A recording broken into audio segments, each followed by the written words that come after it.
It started as the perfect day, but it didn't stay that way. On the morning it all came apart, Grace Hartley woke happy. This is worth saying plainly. Because of everything that happened that day, the happiness is the part that is hardest to believe afterwards, that she began it without a single shadow on her heart. It was the first truly warm day of the summer, the kind that arrives all at once after weeks of waiting when the whole world seems to exhale. And she had, the evening before, been told there was to be a picnic. William had asked her himself the night before, in the easy way he asked her everything now. "Meet me at the meadow tomorrow, by the old oak, 5 o'clock. I am arranging a picnic. Leave the whole afternoon to me." And she had said yes, and thought no more of it, because a picnic was a picnic, and a happy woman does not interrogate good news. She had errands first. The morning was hers, the afternoon was his, and the day stretched ahead of her as wide and bright and certain as the sky. She would remember, later, how certain she had been. And then, crossing the high meadow on her way to the village, she looked down the slope toward the paddock at Ashby Hall, and she saw William. She knew his shape, his coat, the particular set of his shoulders. She had memorized them without meaning to, the way you do with someone you love. His arms were around a woman. Their heads were close. The morning sun was full in Grace's eyes, and the distance was too great to see a single thing clearly, and she stood at the top of the slope with her basket on her arm and her happiness still warm in her chest, and she watched her whole bright day go very, very still. Now, here is the thing you must understand about Grace Hartley, because the whole of this day turns upon it. She was not a jealous woman. She had never once, in 2 years, doubted William Ashby. Doubt was not in her nature. It had been worn out of her years before by a different man, in a different life, and what had grown back in its place was something rarer and more dangerous, a deep, settled, total trust. So she did not gasp. She did not weep. She stood at the top of the slope and she thought, quite calmly, there will be an explanation. A tenant's wife in distress. A cousin arrived unannounced. A servant who had a fright with a horse. William knew half the county and was kind to all of it, and a man with his arms around a woman in a paddock at dawn was, 9 times in 10, simply a man being decent. She believed that. She made herself believe it, and she turned and walked on toward the village, and for a little while, for one more golden hour, she managed it. She had met him 2 years before, and neither of them had been young, and that was the whole beauty of it. Grace had buried a husband she had not been happy with, and learned to keep her own house and her own counsel, and decided, somewhere in her grief, that she would not marry again, that she was, on the whole, better alone. And then William Ashby, who had never married at all, who had spent 20 years running his estate and telling himself he preferred the quiet, had come to her door about a matter of a boundary hedge, and stayed 2 hours, and come back the next week about nothing at all. He had been transparent as glass about it, a man of 42, master of 2,000 acres, reduced to inventing fence disputes so that he might stand on her step and lose his train of thought. She had let him flounder for a fortnight before she took pity on him and offered him tea, and he had looked so relieved and so terrified that she had nearly laughed aloud. 2 years. 2 years of Sunday walks and shared books, and his hand finding hers across a table without either of them remarking on it. He was steady. He was kind. He was the least deceitful man she had ever known. He could not even hide that he disliked her elderflower wine. His whole honest face gave him away every time. And there was one more thing she knew about William Ashby, and it was perhaps the truest thing of all. He loved his horses. Not as a gentleman loves a fine carriage pair, for show.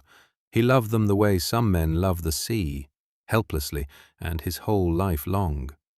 He could talk for an hour about a mare's temperament and forget to eat his dinner. He had built the finest stable in 3 counties and spent more time in it than in his own drawing room, and when Grace teased him that he would sooner sleep in the straw than the hall, he had not entirely denied it. And the keeper of all that, the one soul who understood his horses as he did, who could gentle a frightened colt with a word and pick a winner with a glance, was his stable mistress, Kitty Vane, a young woman, clever and weathered and easy in her own skin, who had grown up among horses and had a gift with them that left seasoned horsemen shaking their heads in wonder. William trusted her with the dearest thing he owned. They were forever out of the paddock together at all hours, heads bent over some lame fetlock or some question of breeding, thick as thieves and twice as happy.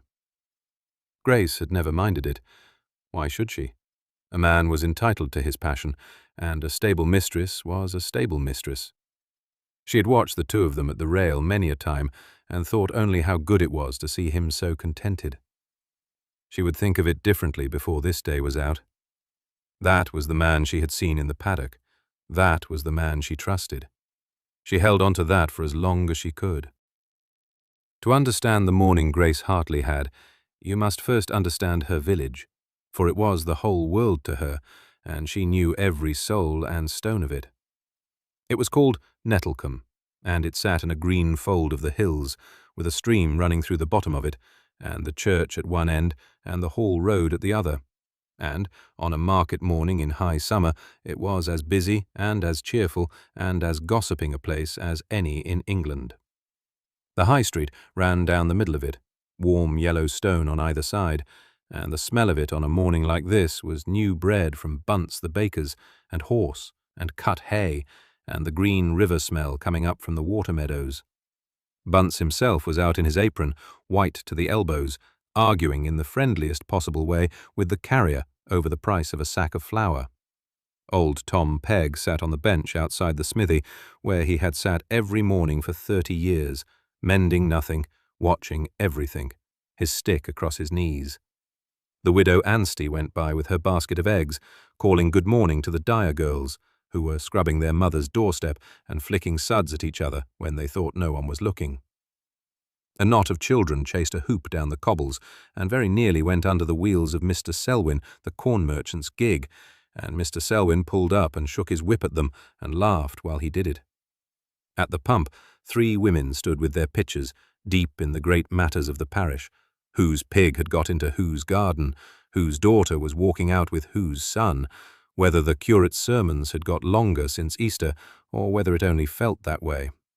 It was, in short, a perfectly ordinary morning in a place where nothing much ever happened, and everyone was content that it should be so.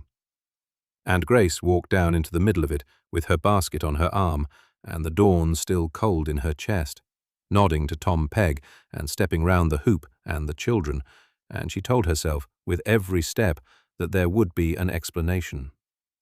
Her first errand was the grocer's, for tea and a twist of sugar, and when she pushed the door and the bell went, 3 women turned to look at her, Mrs. Tucker behind the counter, and the Bligh sisters, who were always there, and the talk stopped. All at once, the way a clock stops. Now. It is the commonest thing in the world for talk to stop when a customer comes in. Grace had walked into the middle of 100 conversations in her life and thought nothing of it. But she had a cold thing in her chest that morning, and a cold thing in the chest changes how a person hears a silence. Mrs. Hartley, good morning to you. Lovely day. You're well, are you? Keeping well? Very well, thank you. Only some tea, Mrs. Tucker, and a little sugar. And Mrs. Tucker weighed out the tea, and the Bligh sisters looked at their baskets, and nobody said another word, where, on an ordinary morning, there would have been a flood of them, the weather and the plums, and whose hens had stopped laying. The shop was quiet as a church. Perhaps that meant everything. Perhaps it meant nothing. Perhaps the Bligh sisters had simply run out of things to say, as people do. Grace took her tea and her sugar and stepped back out into the sun, and behind her, before the door had swung shut, she heard the talk start up again. low, quick, and she could not hear one word of it. "Is it me?" she thought. "Are they speaking of me?" And there is no poison on this earth quite like that question, because there is no answer to it. You cannot turn round and ask. You can only walk on and wonder and let it work. And here was the strange cruelty of it. The morning went on exactly as bright and busy as before. Bunce the baker called out to her, "Lovely day for it, Mrs. Hartley." And she had no notion what it was meant to be. And her heart lurched at the word before she understood he meant nothing at all by it, that it was only what a man says. The widow Anstey pressed 2 new-laid eggs on her for nothing, as she always did, and patted her hand. And Grace went cold at the kindness, before she remembered the widow Anstey patted everyone's hand, and always had. At the pump, the 3 women burst out laughing at something all together, and Grace's stomach turned right over, until she caught the tail of it and heard it was only the curate and the length of his sermons, the same joke they had been laughing at for a 12-month. Nothing. It was all nothing.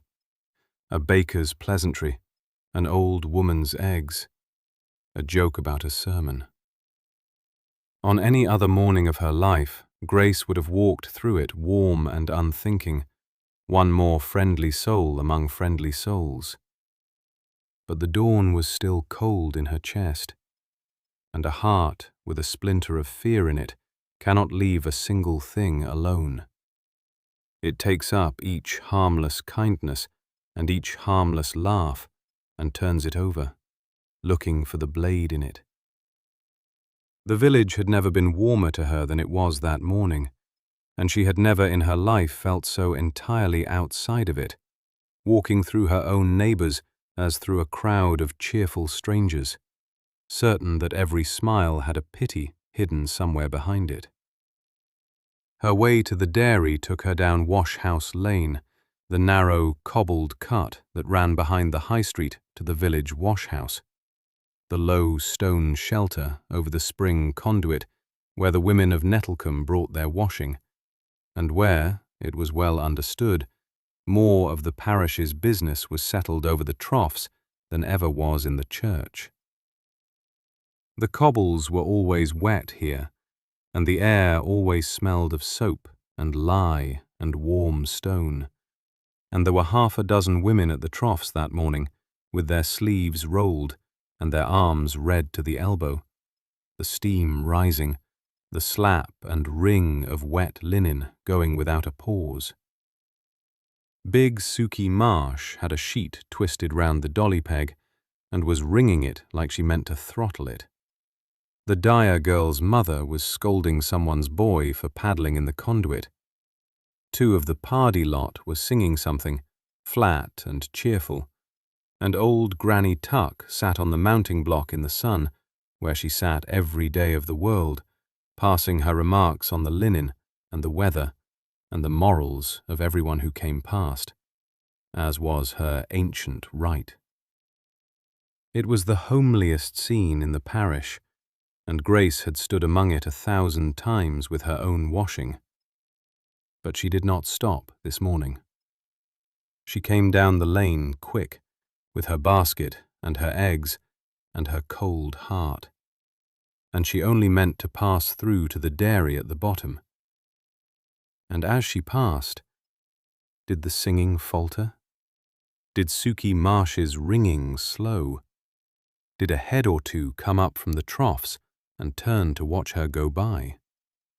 Or did they only nod, as neighbours nod, and bend back to their work? Afterward, Grace could not have sworn to it either way. She thought Goodwife Pardee watched her a moment too long over an armful of wet sheets. She thought Granny Tuck's "Mornin', dearie," from the mounting block had a softness in it that it did not usually have. The softness people keep for the bereaved and the unlucky. Where on any other day the old woman would have had some sharp, cheerful comment about the state of Grace's hem or how thin she was getting. But she could not be sure. That was the whole torment of it. She could not be sure. A glance held a beat too long, a greeting a shade too gentle, a song that stopped a bar too soon. And a mind already primed for sorrow will build a cathedral out of it. By the bottom of the lane, where it gave onto the green, Grace had stopped telling herself there would be an explanation. She had begun, instead, to wonder what the explanation would be. The green was the heart of Nettlecombe, a wide triangle of cropped grass with the old preaching cross at its centre, and a goose pond at one corner, and the cottages looking on from all round. There were geese on it now, and a tethered donkey, and a clutch of small children rolling down the slope by the pond, shrieking with the joy of it, while their mothers gossiped on the benches. Someone's washing line had come down and was being chased. The whole green dozed and bustled at once in the heat, as it had every summer morning since before Grace was born. And on the far side of it stood the ploughman, the village inn, low and whitewashed, with its faded painted sign and its door propped open to the heat, and 3 or 4 men already settled on the bench outside with their morning ale. Fat Jacob Hale, the wheelwright, and the 2 Croft brothers, who would idle anywhere there was idling to be done, and a carter Grace did not know. Grace would no more have set foot inside the ploughman than flown to the moon. It was not a place a woman of her standing went, and well the whole village knew it. And so she kept to the far side of the green, the long way round by the pond, as she always did. But the door was open, and the morning was still, and as she came along the path, she heard it. A man's voice from the dim of the taproom, and the name Ashby in it, clear as a bell. And then a low laugh, the particular knowing, dirty laugh that men give over a thing they think they understand. And Jacob Hale on the bench looked up and saw her, and his face changed, and he nudged the Croft brother beside him, and the 2 of them went quiet and watched her pass with an expression she did not like at all. She walked on, her cheeks hot, her eyes fixed ahead on the church tower. Whatever was being said of William Ashby this morning, it had got as far as the taproom of the ploughman, where the men said it coarsely and laughed over their ale. And there was nothing in the world that Grace could do about it. She could not march in among them and demand to know. A respectable woman did not so much as slow her step outside a public house. She could only carry her hot face and her cold heart on past the laughing children and the dozing geese, the rumour at her back like the smell of smoke, knowing it was there and unable to turn and put it out. And then, by the churchyard wall, in the shade of the old yew, she met Martha. Dear Martha, her closest friend in the world, who had held her hand at her husband's funeral 3 years before. And Martha took one look at Grace's face and drew her into the shade, with an expression so brimful of sympathy that Grace's stomach turned right over before a single word was said. "Oh, Grace, Grace, my dear. I have been hoping all morning I should catch you before anyone else did. You will call me a wicked old gossip, and perhaps I am, but if it were me, I should want a true friend to tell me, and not let me be the last to know. You would tell me, wouldn't you?" Tell me what, Martha? There has been talk this week past. About Mr. Ashby. About him and, she and his stable mistress, that Vane girl, Kitty Vane. And there it was, the name itself said aloud in Martha's soft, grave voice under the churchyard yew. You know how they are, Grace. Everyone knows how they are. Forever out at that paddock together at all hours, the 2 of them, heads together over the horses, thick as thieves since the day he took her on.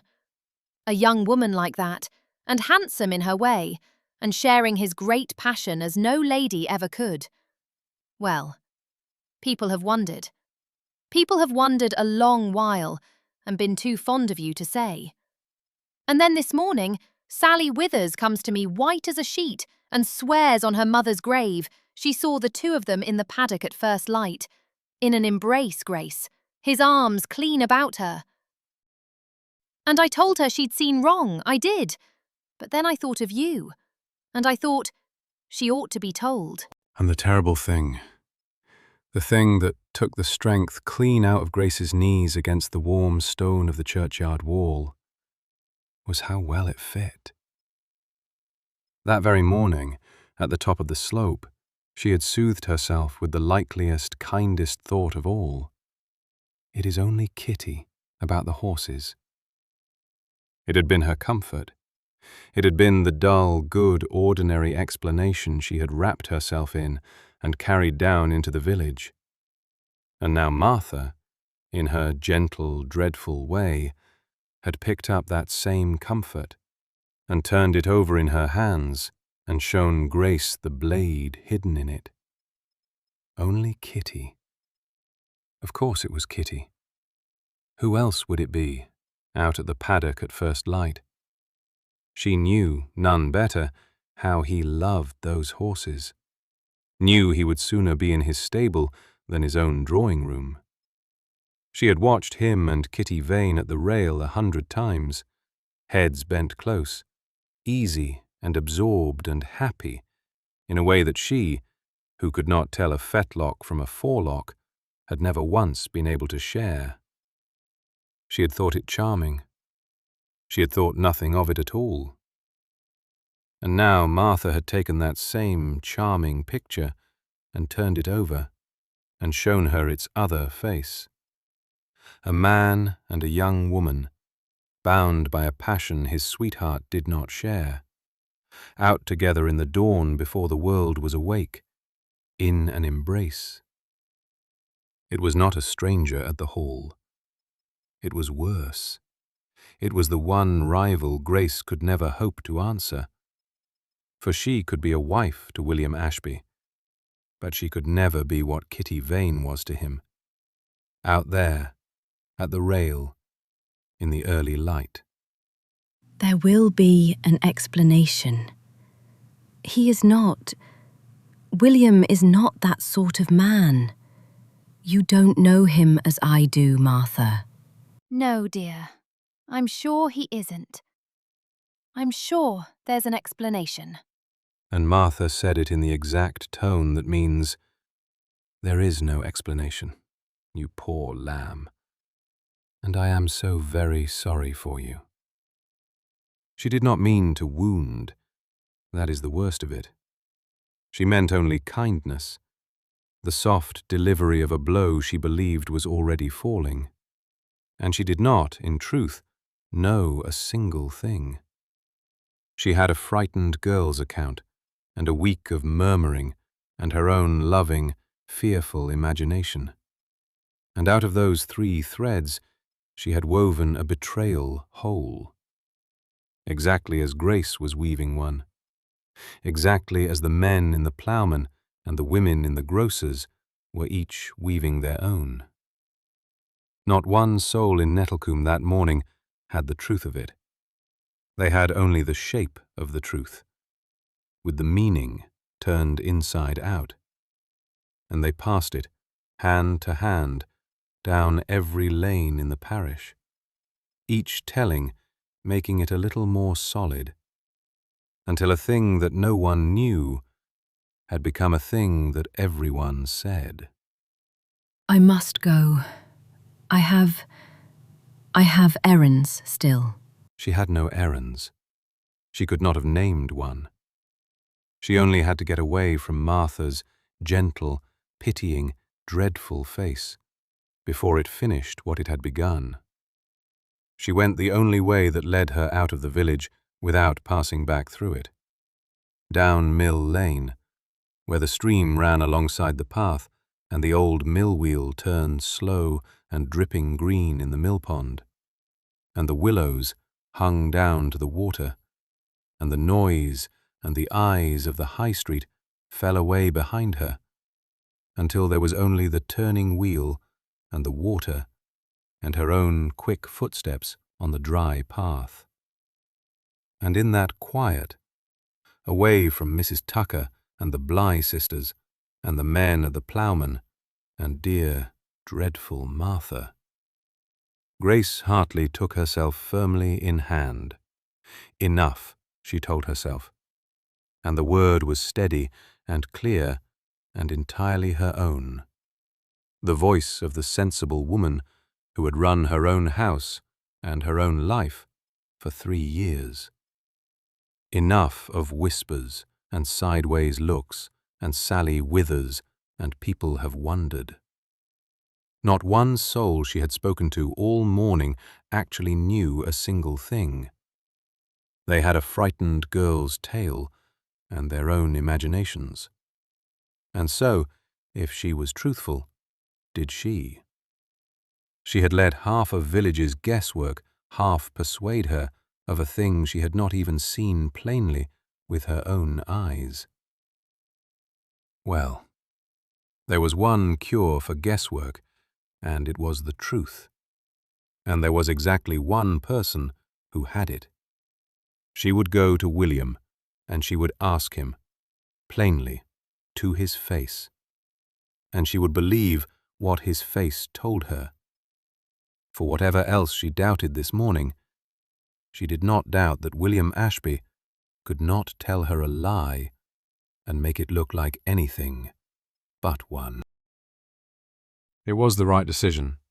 It was the sane, brave, sensible decision. The decision her whole steady character was built on. And had she only been able to carry it out, the entire day would have ended there on the doorstep in 3 plain sentences. Mill Lane ran on out of the village and into the open country, and a half-mile beyond it, behind its iron gates and its summer trees, stood Ashby Hall. Grace lifted her chin and turned her face toward it, and walked. There was a strangeness about the place as she came up the drive. Activity, half seen, beyond the house. The rumble of a cart, voices, the sense of a household making something ready. On any other morning, she might have stopped and wondered at it. But she had her sensible purpose fixed in her mind now. 3 plain sentences ready on her tongue. William, I must ask you something, and I want you to look at me while you answer. And she did not let the strangeness turn her aside. She went to the door she had gone to 100 times, and she lifted her hand, and she rang, and she waited to have the truth, and be done with the whole wretched morning. The door was opened by Henry, who had known her 2 years, who always showed her into the morning room with a fond word and an offer of tea. And Henry, kind old Henry, stood in the gap of the door and would not open it further, and could not meet her eye. Mrs. Hartley, I'm afraid the master is not receiving today, ma'am. Not Henry, it's me. He'll see me. Tell him I'm here. I'm under instruction, ma'am. Most particular instruction. The master is not to be disturbed today by anyone. I'm sorry. I am very sorry. By anyone. But she heard what he did not say, because the human heart in pain hears everything in the worst possible key. She heard, by you, especially by you, most particularly today, by you. And behind Henry, through the gap in the door, she could hear voices. A woman's laugh, light and young and entirely at home. The sound of a household, busy with something joyful that she was being kept outside of. Henry shut the door, gently, with an apology in every inch of the movement. And Grace Hartley stood on the step of the house she had thought might one day be her home, and heard the bolt go across. She did not cry on the walk back. She was a long way past the easy relief of crying. She walked down the drive and out through the iron gates and along the lane toward home, and the summer went on being beautiful all around her, indifferent and golden. The bees in the hedgerows, and the larks going up, and the whole bright, careless day pouring itself out as though nothing in the world were wrong.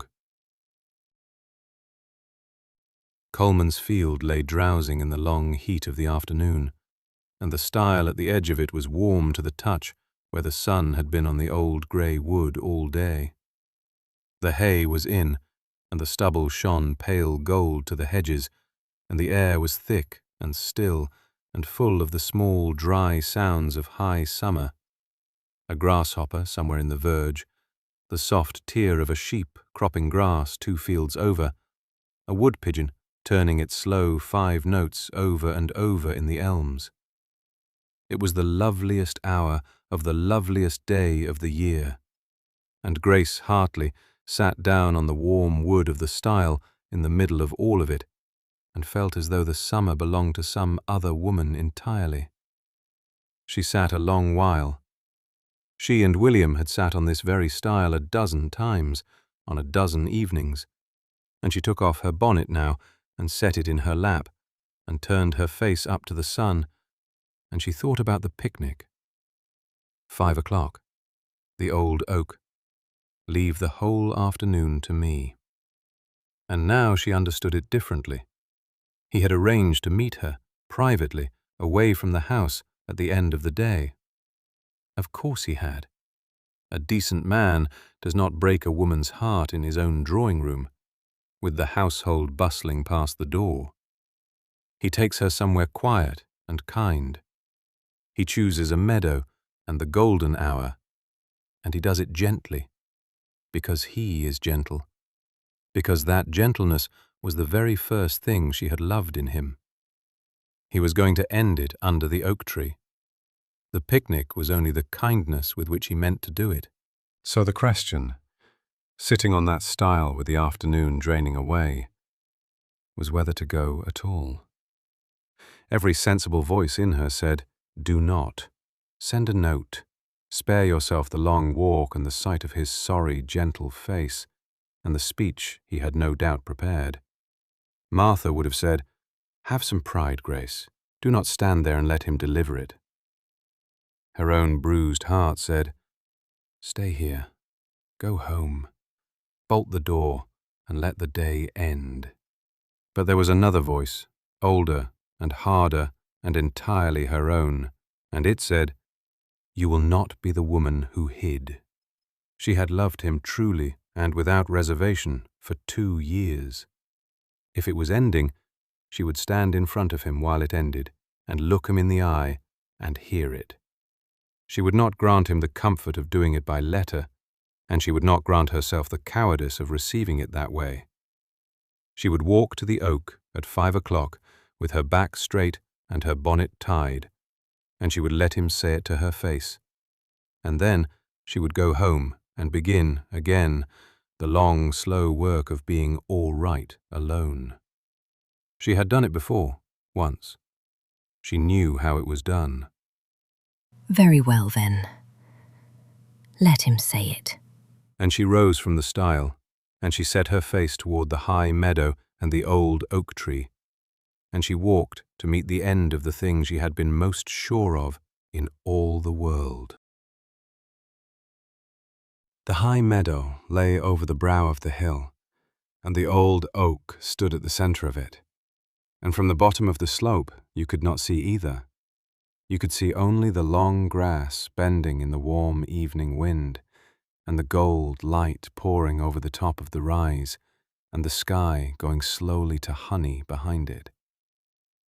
Grace climbed. Her heart was very steady now, the dreadful steadiness of a woman braced for a blow.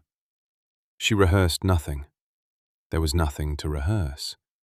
She would let him speak, and she would be dignified, and she would not cry until she was home. The grass pulled at her skirts. A blackbird sang somewhere in the hedge. She reached the brow of the hill, and she lifted her eyes to the oak tree, and she stopped. There was nothing there but the oak, and the cloth spread beneath it, and William. Just the man himself, standing alone in the long grass with the evening gold pouring down around him, turning at the sound of her step. And Grace, who had climbed that hill braced for a quiet word and a gentle ending, found exactly what she had dreaded and no more. The man she loved, alone under a tree, waiting to say the thing she could not bear to hear. There was nowhere for her eyes to go but to his face. And his face was wrong, tight, anxious, the face of a man with something difficult to say and no notion of how to begin. She had been right then. She read it in an instant, the way you read weather, and the thought arrived cold and certain. He is nervous because he is about to hurt me. And he is a kind man, and kind men find it hard. So they stood a little apart, under the oak, and began the most important conversation of their lives, entirely at cross purposes. You came. For a moment I wasn't sure you would. He wasn't sure I would come, she thought, and her tired heart finished it for her. Because he knows what he is about to do, and he would not have blamed me for staying away. I said I would come. I keep my word, whatever the occasion. Yes. I wanted us to be somewhere quiet, away from the house. There are rather a lot of people at the house today, and I wanted it to be just us, when I said it.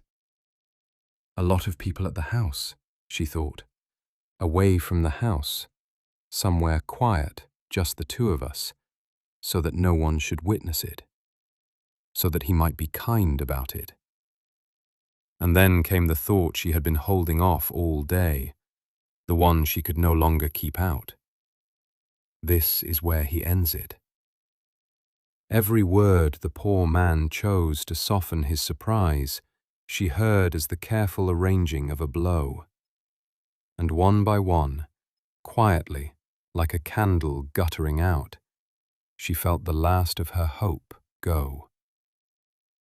Then say it, William. Whatever it is. I would rather you simply said it than stood there suffering over how. I am stronger than you think. You needn't be gentle. And William Ashby, who had spent a week and a great deal of money and the last of his nerve on this single moment, heard in those words not a woman braced for heartbreak, for he had no idea, none at all, what her day had been, but a woman who somehow knew, who had guessed, who was telling him, in her steady way, that he need not be nervous, that she had seen it coming, that she was ready. You know. Of course you know. I have been about as subtle as a cart horse all week. I should think the whole county knows. Grace, I have been so frightened you'd say... Don't. Please. Don't make me listen to the reasons. Just... Marry me. The meadow went silent. The blackbird stopped. Grace Hartley stood with her hand caught in both of his and looked down at the man kneeling in the long grass at her feet. And for one whole second, she did not understand the words at all. They would not fit the shape of the day. They were the wrong words. They belonged to a different evening than the one she had been living since dawn. What? Marry me. Stay. I had a whole speech and Grace, I've forgotten every word of it, but... And from beyond the brow of the hill, where they had been hidden in the dip of the land all this time, waiting on exactly that lifted hand, came the horses.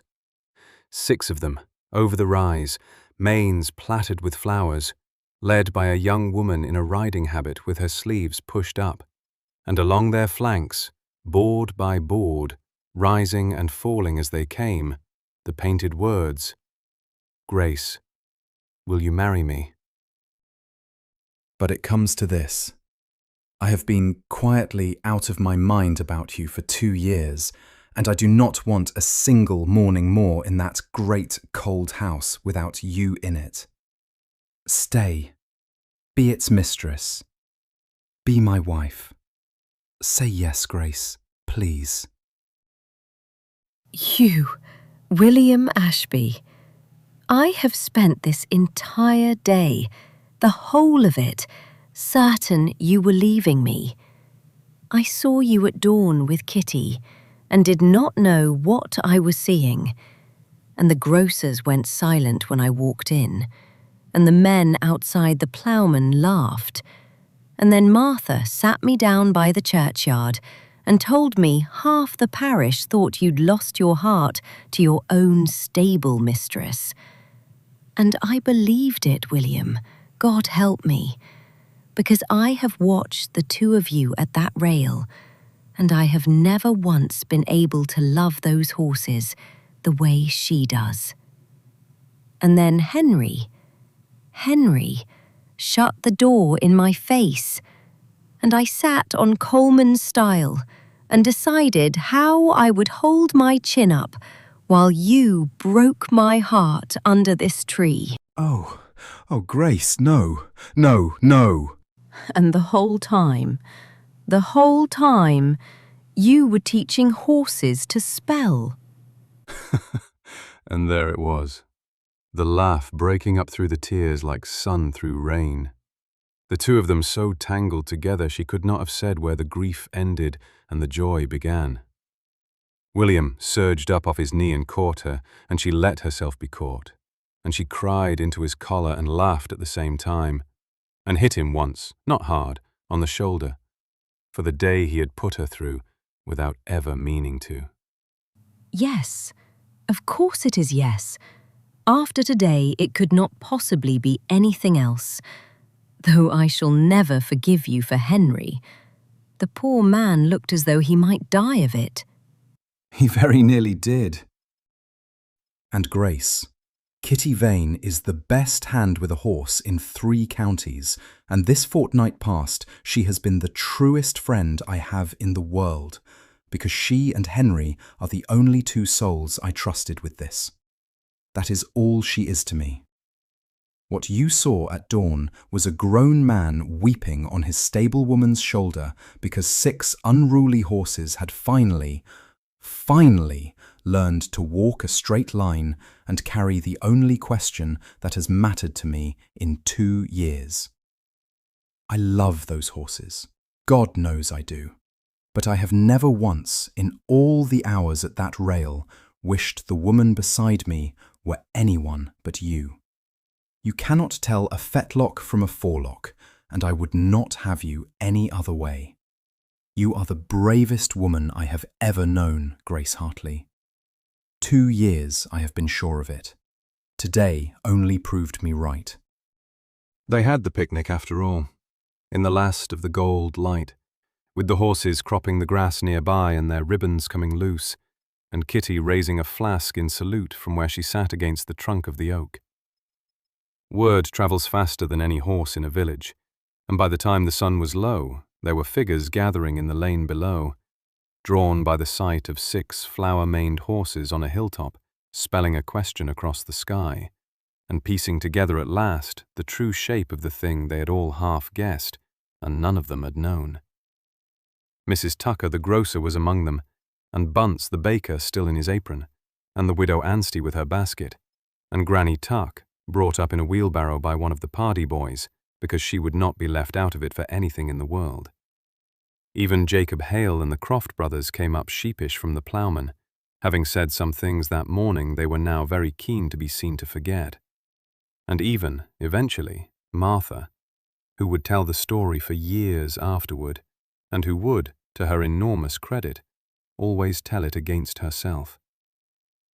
And Grace sat under the oak tree in the warm evening, with the man she had been so sure she was losing, and she laughed, really laughed, head back, the whole day spent and turned to gold behind her, and a stranger passing on the road below, seeing only a happy woman in a bonnet in a summer meadow, would never have guessed that an hour before she had climbed that hill to say goodbye. It is a strange thing about the heart. It can be so certain and so wrong, and find at the end of the longest day that the thing it was most afraid of losing had never once been in any danger at all. She was married under that same oak tree in September. Henry gave her away.